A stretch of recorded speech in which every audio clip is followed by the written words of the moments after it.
TVWAC y el Centro de Investigaciones Interdisciplinarias presentan Tiempo y Memoria, con Cecilia Figueroa. Comenzamos. Buenas tardes, bienvenidos a Tiempo y Memoria.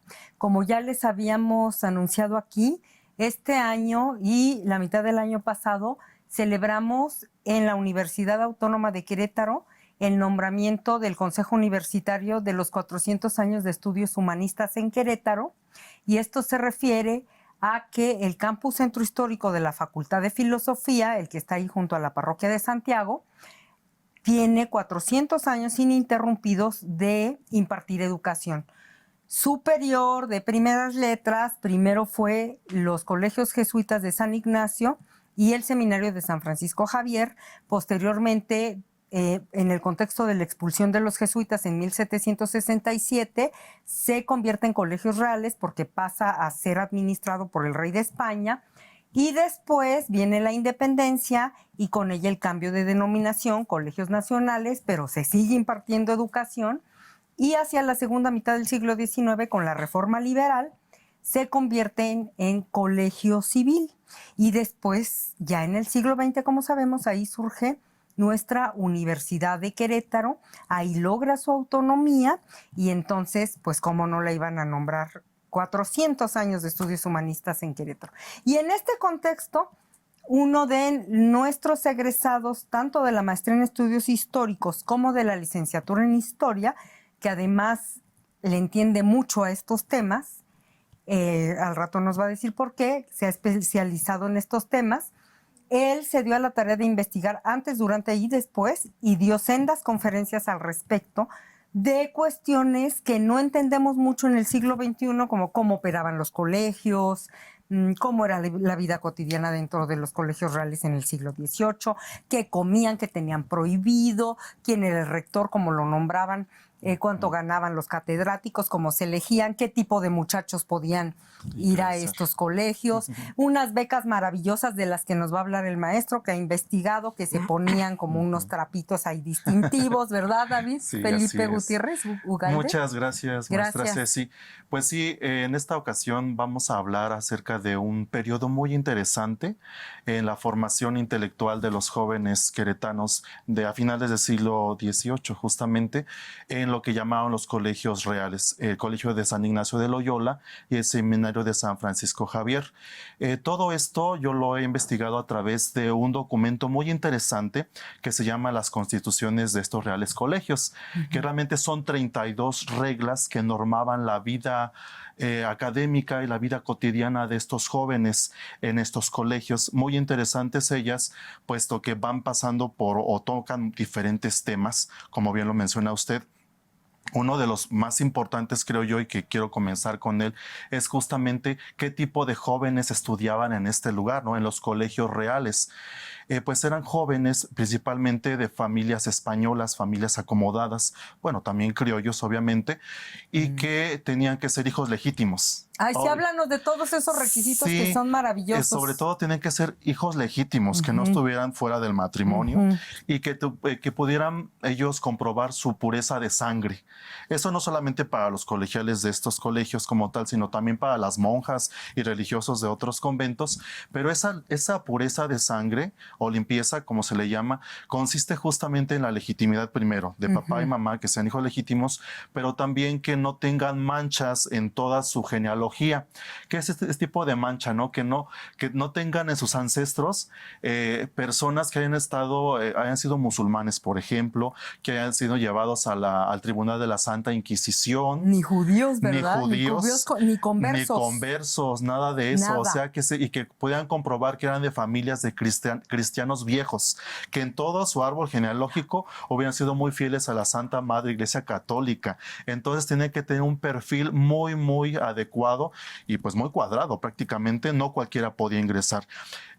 Realmente ingresaban jóvenes de familias acomodadas. Pero sí había otros niveles, como la escuelita de primeras letras, que también trabajaban los padres jesuitas en su momento, pero que todavía para esta época de los colegios reales seguía vigente. La escuela de primeras letras, donde había un encargado, un maestro, que también debía tener un perfil muy específico. ¿Y en qué consistía? Básicamente se recibían a los niños, a los más pequeños, que no sabían nada, o sea, ni leer y escribir. Las primeras letras eran eso, saber las letras, o sea, escribir, leer y contar. Y el catecismo. Y el catecismo no podía faltar. No, todo era para que leyeran. Sí, exactamente. ¿no? Eso es en cuanto a la formación, pero también, ya que hablamos de primeras letras, podemos pensar, porque algo muy interesante en la educación jesuítica, porque a pesar de que ya han sido expulsados los jesuitas de Querétaro, sigue la herencia de ellos, que la educación jesuítica va desde de los estratos más pequeños, por así decir, las primeras letras, pero hasta los estudios superiores. Van pasando desde abajo primeras letras, la gramática, la retórica, las artes, que es la filosofía, hasta llegar a los superiores, que son la teología, que ya son de los más avanzados. Y bueno, estos jóvenes que ingresaban a estos colegios, algunos se quedaban en ciertos niveles, no todos llegaban hasta teología, algunos solamente quedaban en los primeros peldaños, otros se quedaban en filosofía, otros sí se egresaban como teólogos, y los que querían ser sacerdotes incluso se iban hasta Tepoztlán, que es otro colegio especializado para probar a los jóvenes que quieren ser sacerdotes o que quieren ser sacerdotes jesuitas. Aquí en Querétaro no era como tal un seminario donde formaran sacerdotes, solamente recibían estos estudios y hasta ahí se quedaba. Le llamaban que era un seminario convictorio, era como un internado solamente. Y en ese internado, pues como su nombre lo dice, vivían internos, vivían en comunidad. De hecho, para que nuestros televidentes tengan la noción de cómo estaba estructurado el espacio, ahí en la llamada Exprepa Centro tenemos tres patios muy hermosos. El primero, el patio barroco, el segundo, el patio de los naranjos, y el tercero, el patio principal. El patio barroco era el patio propiamente de la casa de los jesuitas, de los sacerdotes. El de los naranjos era el colegio de San Ignacio, la escuela propiamente, donde estaban cada uno de los salones donde tomaban las materias o sus carreras, por así decirlo. Y el tercer patio, que era el principal, allí era propiamente el dormitorio y la vida común de ese seminario, de esos jóvenes. Y ahí es donde podemos comenzar a hablar de algunas actividades cotidianas de esos chicos también. Oye, algo que tú dijiste en una conferencia que sería interesante que aclararas, porque pues sí, quienes vivimos en el siglo XXI y no conocemos estos temas, pues dices, ahí estaba el seminario de San Francisco Javier, dices, seminario, luego entonces forman curas. Y no, tú nos has explicado que se llama así porque es el semillero, ¿verdad? Es un semillero, sí, porque la palabra seminario viene de semen, semen es semilla. De ahí viene que es un semillero, porque justamente es congregar, formar a jóvenes y despertar en ellos vocaciones. Primero, obviamente, ellos se formaban como filósofos y teólogos porque iban a servir a veces en puestos públicos en la Nueva España, pero si ellos tenían vocación sacerdotal, podían seguir con esa formación. ¿Y convictorios por qué? Bueno, realmente la palabra la desconozco en este momento como tal, pero es quizá por una convicción. Viene de la palabra posiblemente venga por una convicción. Ahora, algo muy importante que me preguntaba usted sobre esta prenda llamada beca. Sí.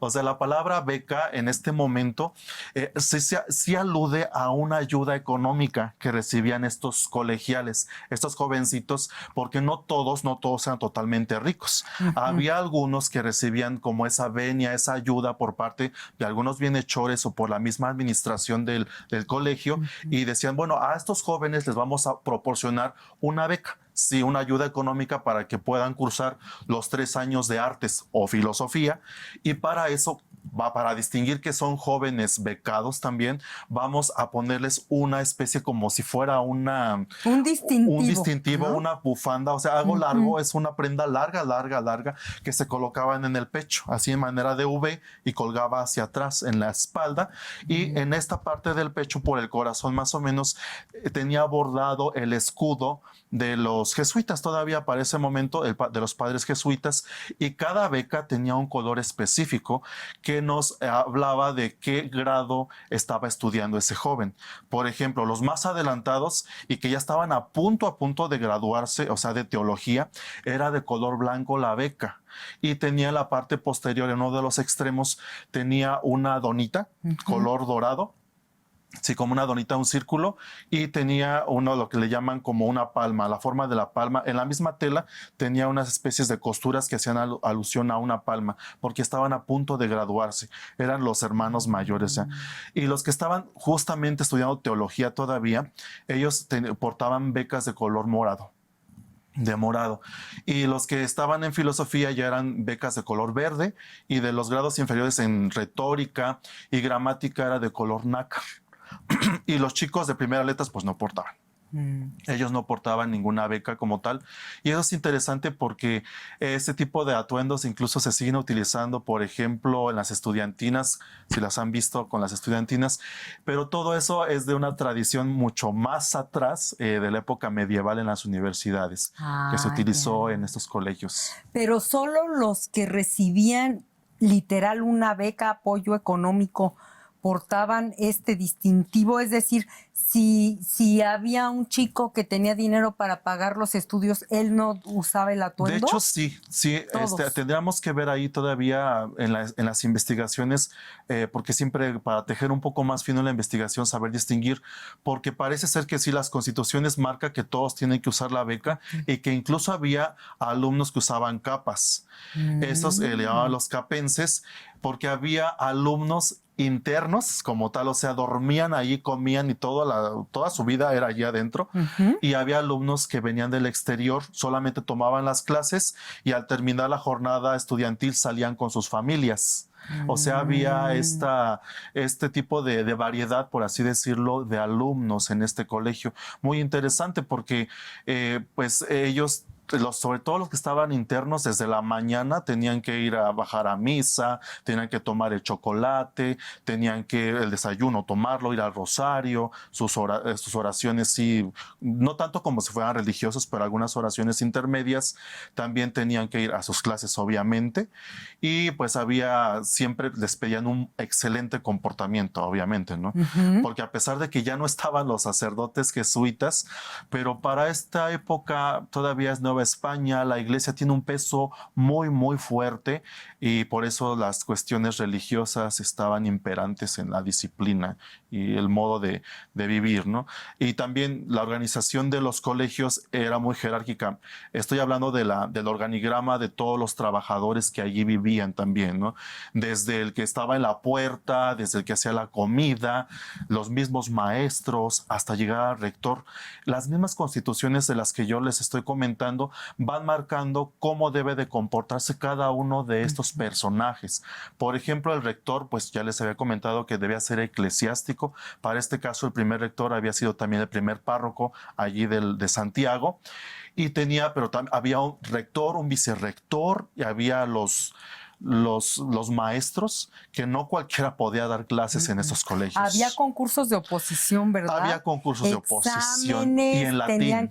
Y tenía que ser en latín. Y tenían que tener títulos, o sea, Totalmente. No es que cualquiera... El gobierno para ese momento tenían que avisarle, a ver, por ejemplo, Juanito, él sabe de latinidad y quiere dar algo en filosofía, pues tiene que demostrar que tiene las competencias. Para empezar, que sabe latín y que conoce de los autores y que tiene todo ese bagaje cultural para poder enseñar a los chicos. Y era por oposición, o sea, competían. Habían ternas de maestros que competían justamente por esa cátedra, porque no cualquiera podía accesar a ella. Entonces, estamos hablando que eran colegios de alto nivel, porque para este momento estos colegios representaban lo más alto de estudios en Querétaro. Sí, altos estudios. Decías que no, obviamente no todos los que estudiaban ahí iban a ser sacerdotes. Exacto. Pero sí, burócratas de mediano pelo. Exactamente. Digo, en la Nueva España obviamente no podía ser el virrey, porque te nombraba el rey. Exacto. Y muchos cargos de muy alto pelo estaban destinados exclusivamente a los españoles. Pero los de mediano, como los criollos. Los criollos, sí, por ejemplo, iban a esos colegios porque aspiraban a ocupar esos cargos burocráticos. Sí, de hecho, este punto es nodal para entender muchos de los procesos históricos, políticos y económicos de Nueva España y ese tránsito al nacimiento de la República, ¿no? Justamente porque sabemos que en estos colegios jesuitas es donde se va germinando todas esas ideas también, incluso hasta cierto punto liberales, ¿no? Porque, por decirlo, estos catedráticos también tenían que notificarlos al virrey y el arzobispo tenían que saber quiénes estaban dando clases allí. Y recordemos que pues grandes pensadores como Francisco Javier Clavijero, pues todos ellos estaban escribiendo, ¿no? Y eran jesuitas y entonces estos mismos sacerdotes estaban inculcando ideas hasta cierto punto liberales y es lo que también se dice, ¿no? Que la expulsión de los padres jesuitas estuvo en este sentido de qué es lo que enseñaban en estos colegios, ¿no? Y aunque ya estamos, les digo, en esta etapa de que ya están después de la expulsión, pero sigue habiendo todos esos gérmenes de esta educación muy, muy alta, ¿no? De esa reflexión más profunda. De hecho, Importante. fíjate, de las cosas bellísimas que les debemos a los jesuitas, y no todo el mundo lo sabe, es que ya en el exilio, como el padre Clavijero y otros, Claro. se dedicaron a inyectarles a los criollos este orgullo de ser criollo, ¿no? Claro, No es cierto que naciste en una tierra así horrible y que por eso todos somos chaparros y estamos feos y somos bien mensos y los animales son más chaparritos. Sin nada. Porque eso decían los europeos, ¿no? Ajá. Y ellos más bien todo lo que escribían era para totalmente. decir somos maravillosos, somos criollos, somos americanos, ¿no? Y ahí empieza a germinar lo que va a detonar en una independencia, ¿no? Totalmente, totalmente. Por eso la gran importancia de esta comunidad religiosa y el legado que ha dejado. Y en este caso, para los colegios reales, estos jóvenes pues estaban totalmente entregados al estudio, a tal grado que pues los internos debían permanecer como eso, internos. Y esas reglas les impedían, por ejemplo, el portero era un personaje importantísimo, el era filtro, la bruja. Exactamente, porque decían las constituciones, estos chicos deben estar adentro, nunca afuera. Si ves que un chico, un colegial está en la puerta, pues el portero tenía la obligación de regresarlo, decir, ¿por qué estás aquí? Ahora también a veces los jóvenes, ¿no? Para ese tiempo, querían ir a comprar chucherías afuera a la calle, porque había señoras que llevaban su canastita y llevaban sus dulces, o chucherías de aquel tiempo, ¿no? Y unas constituciones también dicen, no, es que eviten que los jóvenes bajen a la puerta principal y compren en la calle porque se pueden enfermar. Entonces era también como estar siempre al pendiente de ellos en todo, porque si se enfermaban, pues era cuestión también de que los mismos maestros, el rector, tenían que estar al pendiente de su salud. Hay una constitución que me gusta mucho cuando habla del simbolismo de la misma beca y del duelo también incluso, porque dice una constitución que si llegaba a morir un colegial o un maestro o el rector, tenían que hacer duelo y para eso los colegiales tenían que arrastrar su beca por el suelo, arrastrarla en señal de dolor, ¿no? Y había todo un funeral y todo un ritual para cuando alguien fallecía dentro de este colegio. Y vaya, cuántos más rituales pudo haber existido en este lugar. Pensar, imaginemos un poco cómo era ese seminario en el patio principal. Hay una hipótesis en la cual se dice que había una capilla justamente donde está actualmente el Salón de Candelabros. Abajo del aula magna había allí una capilla donde bajaban los seminaristas a sus diferentes oraciones del día, ¿no? Y en la parte de arriba estaban todos sus dormitorios de ellos. Obviamente había un horario para descanso. Ya a las 9 de la noche todos debían estar en silencio, todos dormiditos. Y el rector y vicerrector tenían que ir a revisar que todos estuvieran en sus camas. O sea, era una disciplina fuerte, porque finalmente era un seminario, era un reclusorio, como un tipo de reclusorio también para ellos. Qué interesante. ¿Sabes qué? Además, hablando de este legado, yo me acuerdo que en la conferencia que diste justo de las constituciones, hablas de, pues sí, es que sería absurdo pensar, no, pues es que los expulsaron un tal día a tal hora de 1767 y al otro día ya, ¿no? Adiós, vamos a borrar la huella ignaciana, como dice la doctora Patti Pérez, y ya, no. Tú hablas de una tradición que se preservó siendo colegios reales ya cuando está bajo la administración del clero diocesano o el secular, los reales colegios, que es esta tradición del día de Santo Domingo, que los colegiales van de visita con los dominicos el día en que se celebra al doctor Angélico, le llamaban en la época, lo aprendí gracias a ti, me pareció un nombre tan romántico, que, sí. ¿no? Y háblanos de eso, porque tú nos dices que eso se lo inculcaron los jesuitas, lo inculcaron en los colegios jesuitas y perdura pese a que ya no están los jesuitas, pese a que ya no se llaman colegios jesuitas, y entonces es por esta formación que sigue siendo pues muy medieval, ¿verdad? Totalmente. Es que la liga está ahí justamente con este doctor Angélico por Santo Tomás de Aquino, por Santo Tomás de Aquino, porque justamente él es el que diseña, por así decirlo, todas las directrices epistemológicas, o sea, de ideas de la fe, y las plasma en la Suma Teológica. En estos colegios se estudiaba teología escolástica y teología dogmática. Todo eso por la tradición medieval y sobre todo de Santo Tomás de Aquino. O sea que los jesuitas, en este caso, el fundador San Ignacio de Loyola, va abrevando de toda esta filosofía y teología que recibe de Santo Tomás de Aquino. Por eso es que los colegiales le tienen esa veneración a este santo. Y como principal santo, ¿no? Pero también decían las constituciones que no solamente tenían que ir con los dominicos, sino tener una sana relación con las otras religiones. ¿Qué es esto? No religiones en el sentido que son de los testigos de Jehová ni con los mormones, estamos hablando de otras congregaciones religiosas como agustinos, como los franciscanos, pero tiene la preponderancia los dominicos al tener este señor Tomás de Aquino, que es pues el referente en cuanto a la teología, y que hasta nuestros días para todos los católicos, todos los dogmas y todas las verdades católicas fueron justamente diseñadas por Santo Tomás, también por San Agustín, pero mucho de Santo Tomás. Por eso está esa liga muy fuerte con él, y decían que cada día de Santo Tomás en enero tenían que ir en procesión justamente con los dominicos y celebrar al doctor Angélico. Sí, por eso es la relación tan fuerte. Es que oye, todo lo que nos estás contando, desde la indumentaria, becas, capas, los estudios educación escolástica. Pues oye, vivíamos en la Edad Media, en el siglo XVIII en Querétaro. Todavía. Instalados. Totalmente. Todavía hoy sí. Y todavía hoy. Todavía. Muchas cosas. ¿Verdad que sí? Sí, era tenemos totalmente una herencia medievalista. Ajá, totalmente.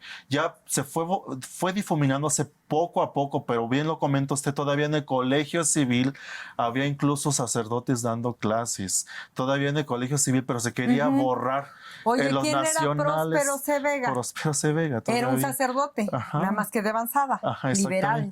Totalmente. Y él era el director del colegio civil. Nicolás Campa, otro sacerdote, así que también era el que decidía en el colegio civil, así ¿no? Pero ya era laico. Sí, totalmente. Ha sido muy lento, muy tortugoso el asunto de ser laicos y liberales, ¿verdad? Así es, y ha sido también ese diálogo continuo, ¿no? Y a veces, un diálogo pacífico y a veces no tanto, a veces ha sido ríspido, ¿no? Sabemos de tantas revueltas y problemas que se han gestado en esto, ¿no?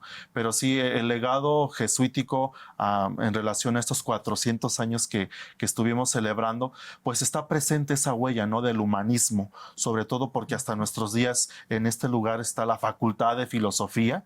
Justamente hace 400 años también se estudiaba filosofía, que es lo padrísimo, ¿no? de saber que esa tradición continúa y que los jóvenes pues siguen todavía interesándose por este saber, justamente abrevar del pensamiento universal de todos estos hombres, ¿no? Estudiar filosofía es acercarnos al espíritu humano, así como lo hicieron en su momento los jesuitas, como lo hicieron estos colegiales de los que estamos hablando, y hoy en día estos jóvenes siguen todavía estudiando incluso también a Santo Tomás de Aquino, ¿no? A San Agustín y a más autores. Es lo más interesante.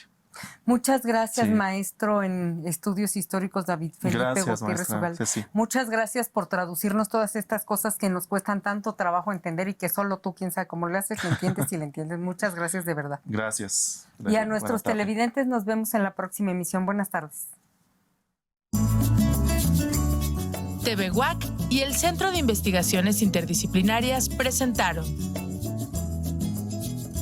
Tiempo y Memoria, con Cecilia Figueroa. Gracias por acompañarnos.